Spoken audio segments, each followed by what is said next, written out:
Hi guys, good evening. Today is Thursday. My ulam is tinolang manok. Ayan. Tapos lalagyan sa lang malunggay para sa nagpapagatas. Ayan. Tapos ito naman guys, ay syempre, manok pa din. So lalagyan naman siya adobong manok. So mas masarap sa complete ricado. Diba? Masarap. Nilagyan ko ng sili para medyo maanghang-anghang. Ayan. Tapos, para nag-aaga yung anghang at asim ng suka, ay lalagyan naman din natin ng tidbits. Ayan guys. Ayan. Tingin mo muna po. Tidbits para mas masarap ang lasa at ganado ang aking mga kasama. Siyempre, pati ako ganado. Alisin mo na lahat. Ginoo. Binibitin. Yun na mga, hindi nabuksan.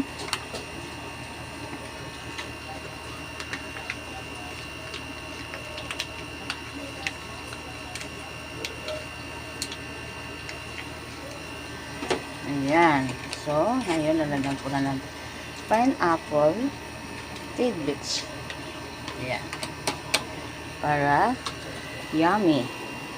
Tapos, tatakpan muna natin guys para mag-absorb yung kanyang lasa.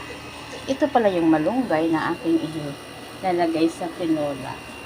Pero hindi lang yan guys, may ulam din kami dito na munggo. Ayan. Na may malunggay pa rin guys. Yan. Munggo.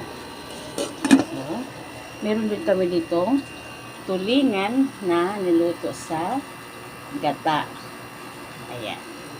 So, sa ngayon, marami-rami kaming ulam guys para masaya ang pamilya. Relax. Masarap ang kain. At ito namang maingay guys ay yung aircon. Ayan o. Bukas. Kasi dyan sa kabilang kwarto ay ang baby nandyan. Pinapatulog at nagwawala. Nagwawala siya. Gawa ng hindi niya makuha yung antok niya. Oras na ngayon na magwala. Ayan. So, kulang pa sa pakulo. So, titikman muna natin guys kung anong lasa.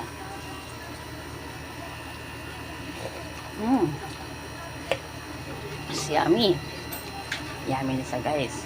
So, maya-maya at hindi pa sa luto ang tawag nito, sayote. Maya-maya konti. Para lumabas yung lasa ng manok. Ayan.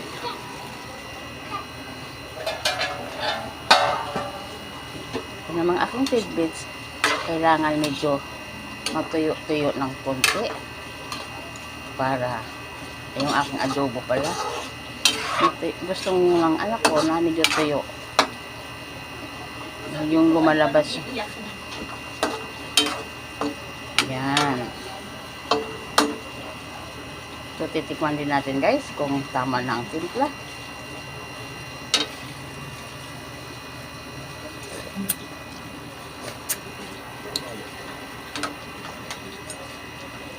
Ayan.